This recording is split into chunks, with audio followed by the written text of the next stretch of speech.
ورد، شلونكم؟ شو اخباركم؟ وحشتوني، اشتقت لكم من زمان ما صورت لاني والله مشغولة شوي بدوامي. اليوم كنت بطبخ طبخة هذه انا مسويتها معاكم من قبل، لكن قلت لازم اصور واشارككم علشان تشوفون فيديوهاتي ونرجع نفس الاول. ان شاء الله راح اصير اخصص لكم وقت بالعطلة واصير اصور نفس اول واحسن باذن الله. اليوم بسوي معاكم صينية دياي بالبصل بالفرن، انا سويتها قبل هالمرة وكنت قالت لكم ان انا وايد اسويها بس بفلفل وملح وسماق. اليوم راح اسويها كذي. جهزت معاي 5 بصلات كبار، الحجم اللي تبونه والكمية اللي تبونها. هو الصينية لازم بصل وايد، وقصصوه بالطريقة اللي تعجبكم. دياية واحدة غسلتها ونظفتها، زيت زيتون تقريبا هذا الكوب او كوب كامل، سماق 4 ملاعق لنص كوب جهزت، وملح وفلفل اسود. هني راح احط البصل، بسم الله، ما تاخذ معانا ولا اي شيء.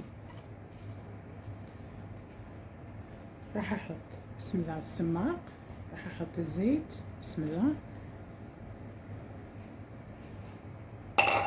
راح احط الملح، ملح لا نكثر لان السماق شويه مالح على حامض. راح احط فلفل اسود بسم الله الرحمن الرحيم. مشغله الفرن انا على 350 يعني 180 200 تقريبا بالفرن العادي.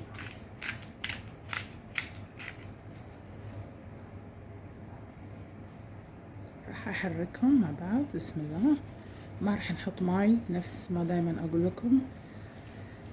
هو هذا الفرن صار حار، هو الدياي والبصل راح ينزل ماي. راح نحط دياينا بسم الله،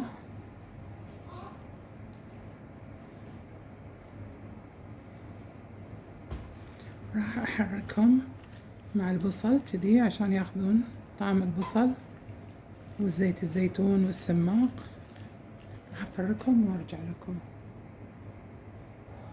هني جهزتهم وخلصتهم، نخلي وجه الدياي لتحت كذي، شوفوا، ونخلي شوي بصل هني فوقهم كذي شوية عشان ياخذون النكهة، وراح ياخذ النكهة بس احلى. حطيت شوية مي على ورق الزبدة، وراح اغلفها واحط لها قصدير واحطها بالفرن لمدة 1.5 ساعة. الساعة الأولية عشان الاستواء والنص ساعة تحمير، واشوفكم ان شاء الله بعد ما تستوي. صينيتنا اللذيذة طلعت من الفرن، أخذت 1.5 ساعة مع التحمير.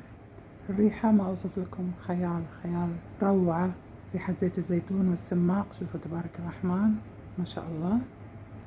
راح أشيل معاكم قطعة بسم الله الرحمن الرحيم. طبعا أنا حمرتهم من تحت بعدين قلبتهم وحطيت عليهم شوية سماق، وحطيت شوية بالفرن على الشواية لغاية ما أخذوا اللون الحلو. شوفوا الزيت والماي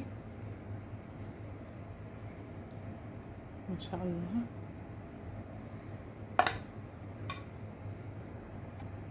راح آكل معاكم شوي، هي حارة بس لازم أذوق معاكم. بسم الله الرحمن الرحيم. شوفوا شلون مستوية تبارك الله. ناخذ شوي بصل ونذوق.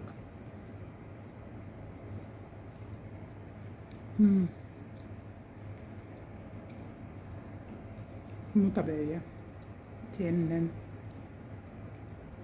تينن تينن تينن. ناخذ شوي بصل بعد كذي. تفضلوا، روعة طعمها تينن. ضروري تجربونها، جربوها وقولوا لي رايكم.